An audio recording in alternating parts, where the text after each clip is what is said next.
The boutique went silent the moment she walked in. Not the peaceful kind of silence, the heavy kind. The kind that studies you, measures you, decides your worth before you even speak. Amara Johnson almost turned back at the door. The chandeliers alone looked expensive enough to reject her. But today wasn't about fear. It was about love. 4 months. That's how long she'd been saving. 4 months of double shifts. 4 months of skipped lunches. 4 months of telling herself he deserved something beautiful. A gold bracelet. Simple, elegant, meaningful. She stepped up to the glass counter, heart steady, voice polite. "I'd like to see your men's gold bracelets, please." The jeweler looked up, and in less than 2 seconds, his smile changed. It didn't disappear, it hardened. His eyes scanned her skin, her hair, her presence. Then he chuckled softly, like she'd made a mistake walking into the wrong world. "Gold is quite bold," he said slowly, "especially depending on complexion." She frowned slightly. "I'm sorry?" He leaned closer, voice lowering like he was offering professional wisdom. And then he said the words she would never forget. "Gold doesn't suit dark skin, ma'am. You should try silver. It's more appropriate." Appropriate. The humiliation hit instantly. Hot. Sharp. She felt every customer glance over, felt that old familiar burn of being made to feel less than. And if you believe love should be protected, respected, and avenged when necessary, make sure you subscribe to Pedri Love Stories right now, because stories like this don't just entertain, they remind you what real devotion looks like.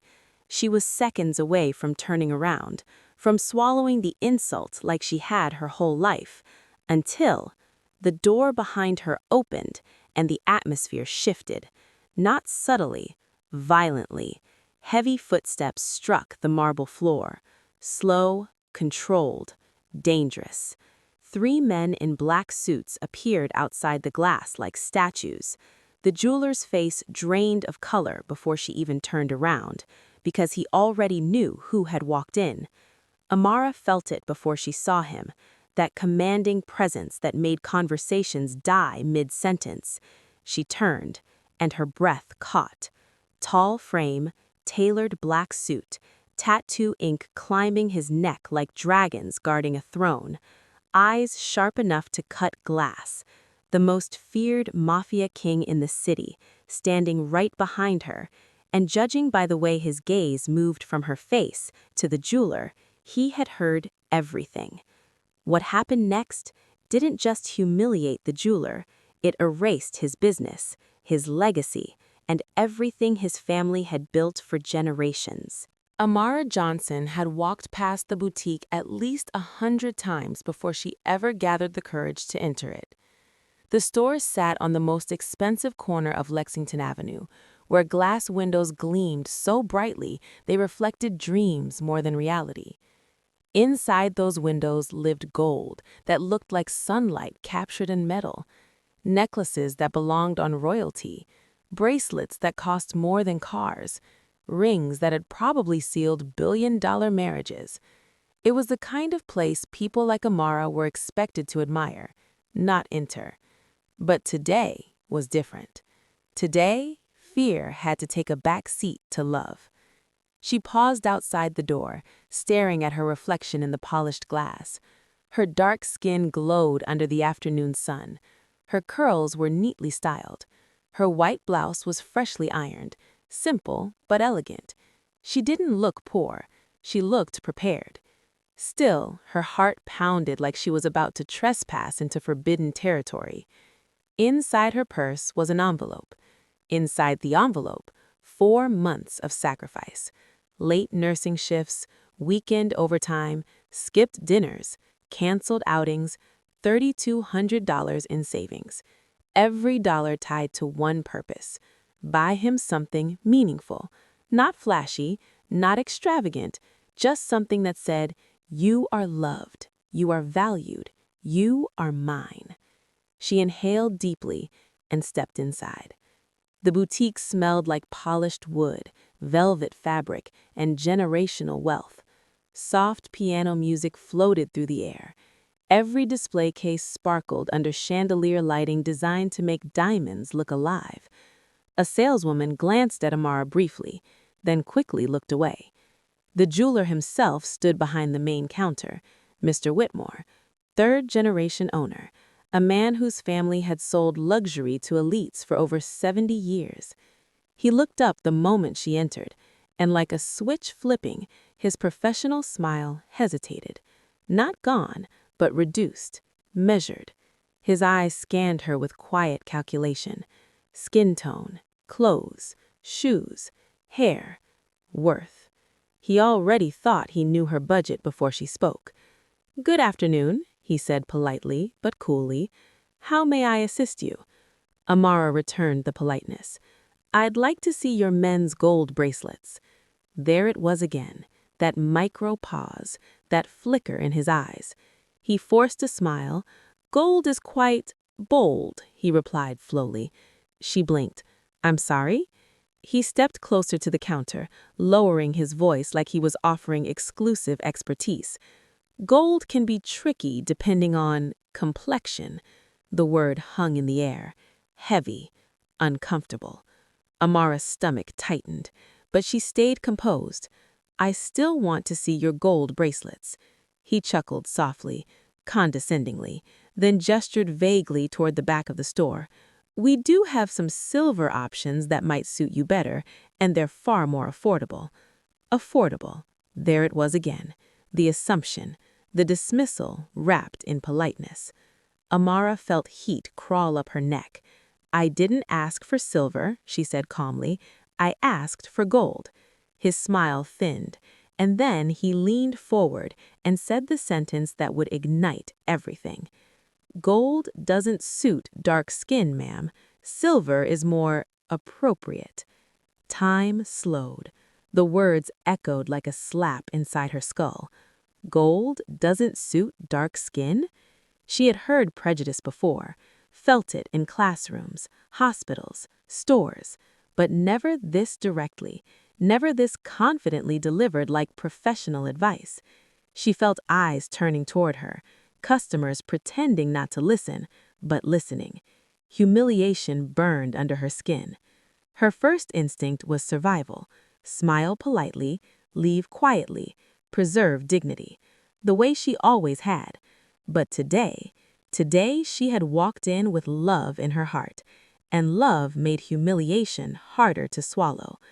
"I can afford gold," she said firmly. Whitmore sighed, theatrical patience. Many people believe that when they walk in, but luxury requires alignment. Alignment, meaning you don't belong here. He turned and deliberately walked her toward the cheapest display. Old inventory, discount pieces, nothing she had asked for.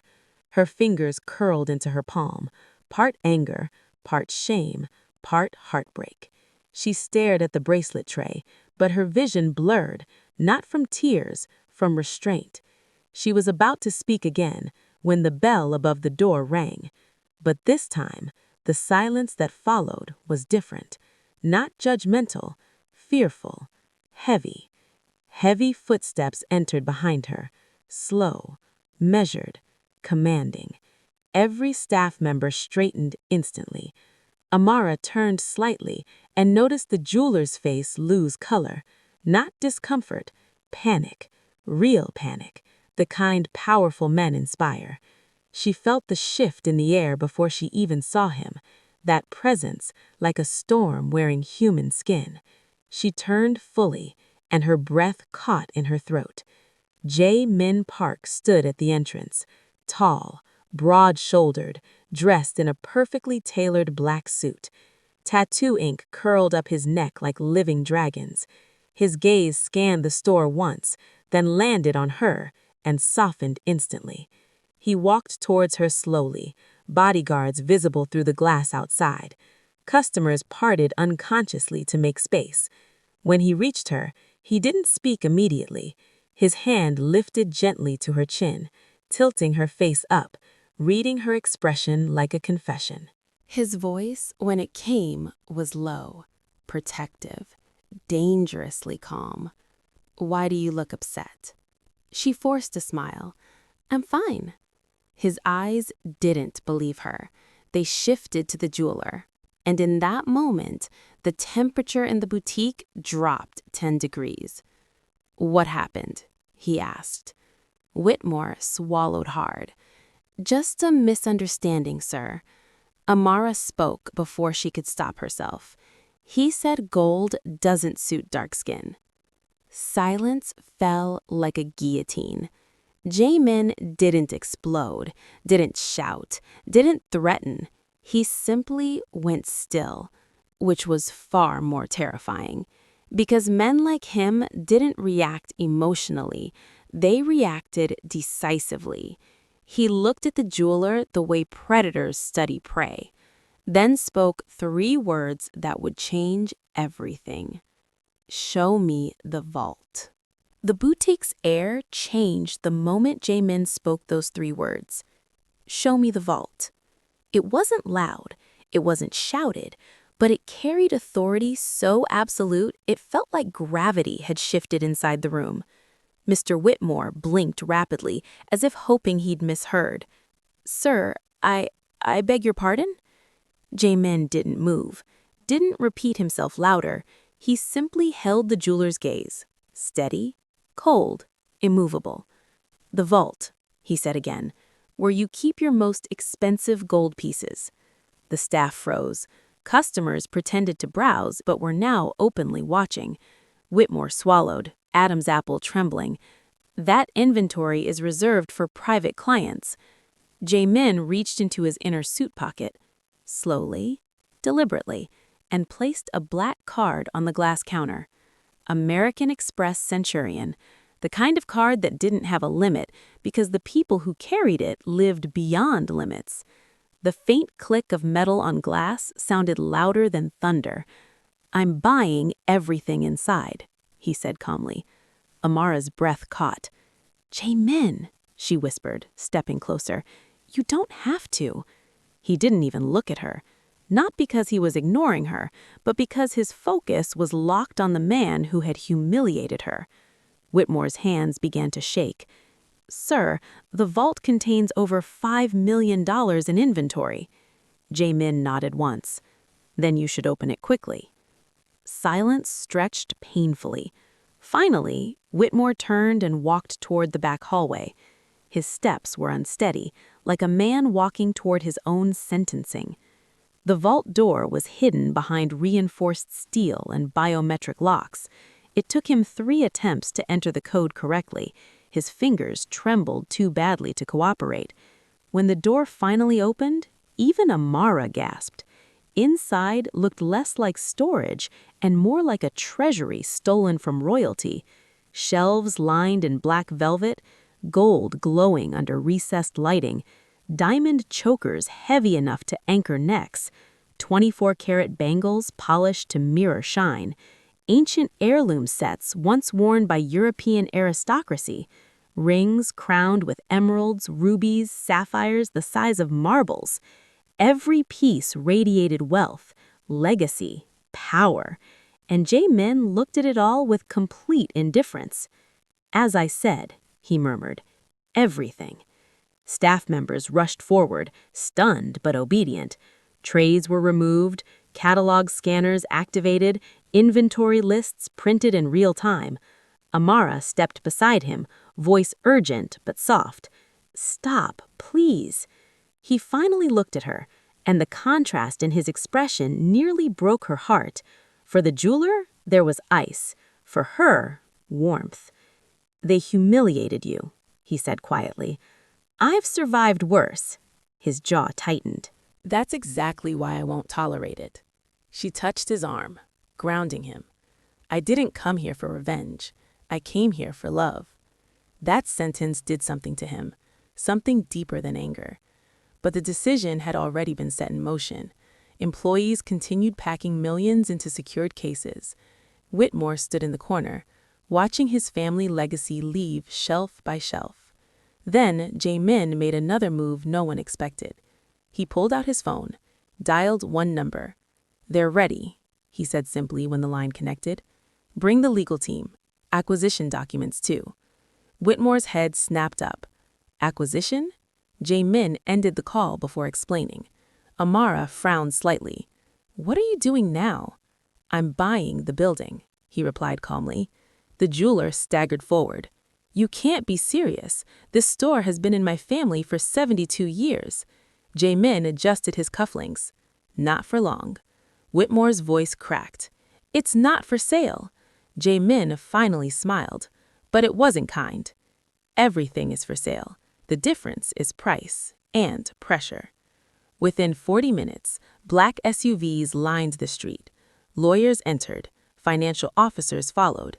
Capers were drawn up at a speed only extreme wealth could command. Whitmore argued, pleaded, sweated through his suit, but Jae-min's team had already done the research. Outstanding property debt, 3 months unpaid lease extensions, silent liens the jeweler didn't even realize had been leveraged. The landlord, financially desperate, agreed instantly when contacted. By the time sunset painted the sky gold, ownership had transferred. The Whitmore jewelry legacy was over. Amara stood near the window, watching it unfold like a surreal dream. Power moved differently at Jae-min's level. Quiet, efficient, irreversible. No shouting, no chaos, just decisions, followed by outcomes. She turned to him slowly. "You destroyed him." Jae-min shook his head. "No, he destroyed himself the moment he decided your dignity had a price tag." He stepped closer, voice lowering. "I simply accelerated consequences." She searched his face. There was no joy in what he'd done, no satisfaction, just conviction. Still, something inside her resisted vengeance defining this moment. She reached for his hand, warm, steady despite the storm he'd unleashed. "Don't burn everything down for me," she said softly. His brows furrowed. "You think this is about revenge?" "I think this is about pain, and I don't want my pain to become someone else's destruction." That stopped him, completely. He studied her like he was recalculating a war strategy. "You're asking me to let him keep his empire after humiliating you?" "I'm asking you to build something better with the power you just took." Silence stretched between them, heavy, meaningful. Then slowly, he nodded once, decision made. He turned back to Whitmore, who stood pale among empty velvet shelves. "I am still purchasing the entire vault," Jae-min said calmly. Whitmore swallowed hard. "Yes, sir. But I won't be melting it down." Confusion flickered across the jeweler's face. Jae-min continued, "Every piece will be auctioned." "For what purpose?" Whitmore asked weakly. Jae-min glanced at Amara, then answered, "For scholarships, leadership programs, business grants." He paused, "Specifically for young black women." Whitmore's lips parted in stunned silence. "In her name." Amara's eyes widened. "Jae-min." He squeezed her hand gently. "Pain should fund progress, not ashes." Then he delivered the final blow. "As for this building," Whitmore braced himself. "I'm converting it." "Into what?" he whispered. Jae-min looked around the luxury space once built on exclusion, then answered calmly. "Into a cultural arts foundation, featuring black designers, jewelers, and artists." Whitmore's shoulders collapsed, not from financial loss, but from legacy erasure. Everything his family built, rewritten, repurposed, reclaimed. As documents were signed and cases sealed, Jae-min guided Amara towards the exit. But before leaving, he stopped, turned back. Whitmore looked up weakly. Jae-min's voice was calm, gentle even, which somehow hurt more than anger. "One more thing." "Yes, sir?" He gestured towards Amara. "Gold looks magnificent on her."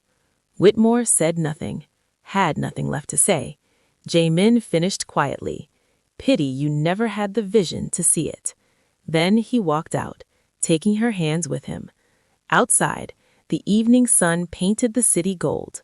Amara exhaled slowly. Her heart was still racing. "You didn't have to do all this," she murmured. He looked down at her. Yes, I did. Why? His answer came without hesitation.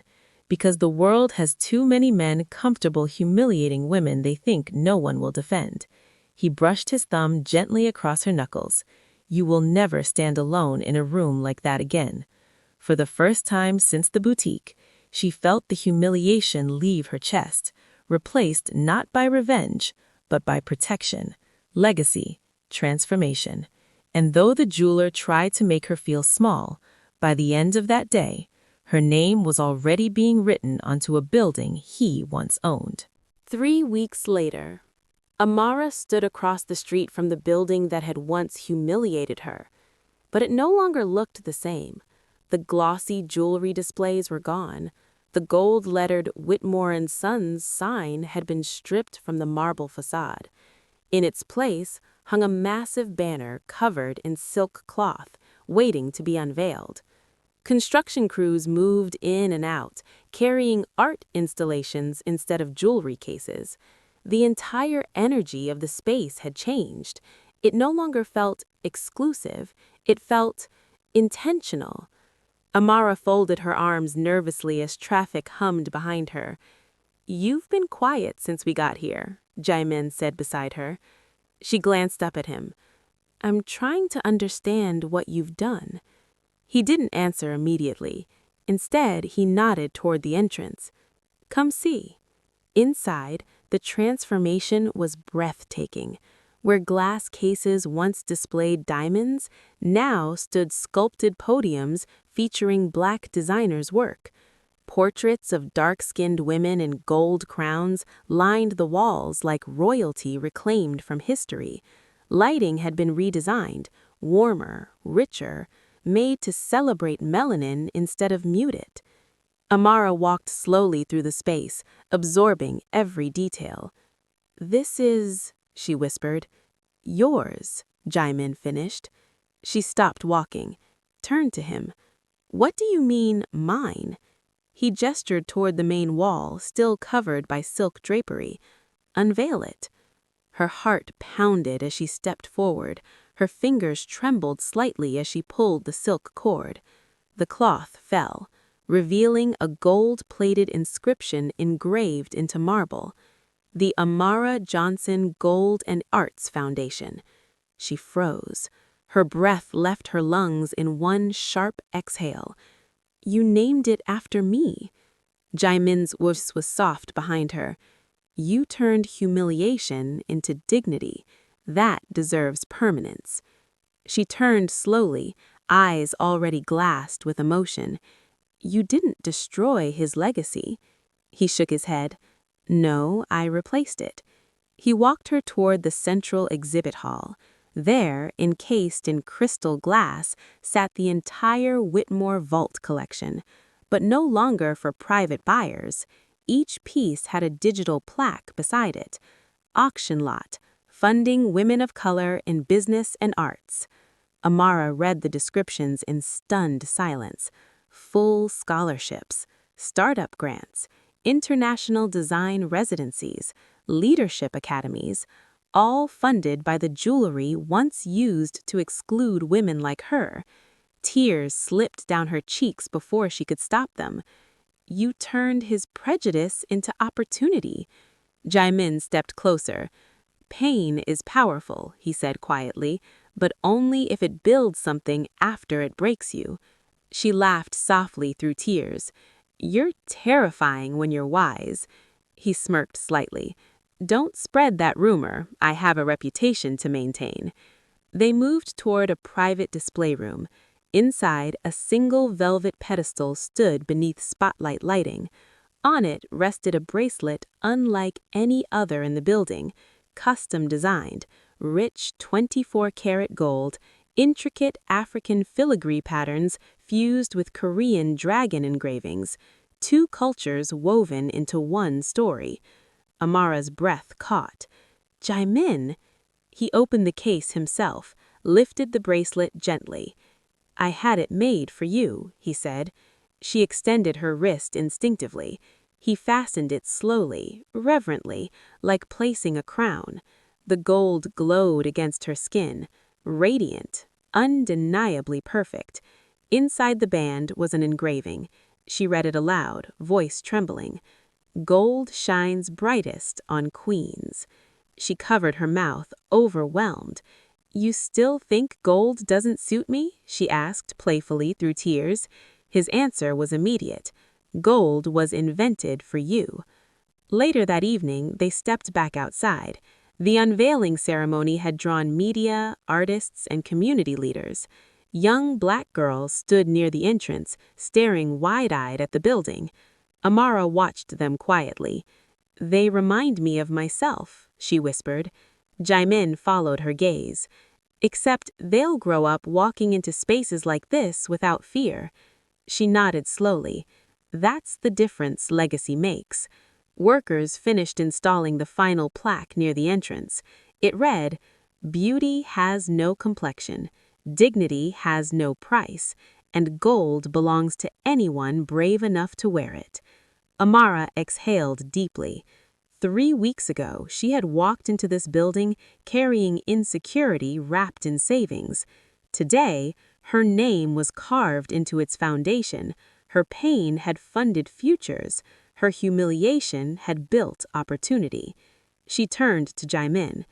"You didn't just defend me." He tilted his head. "What did I do?"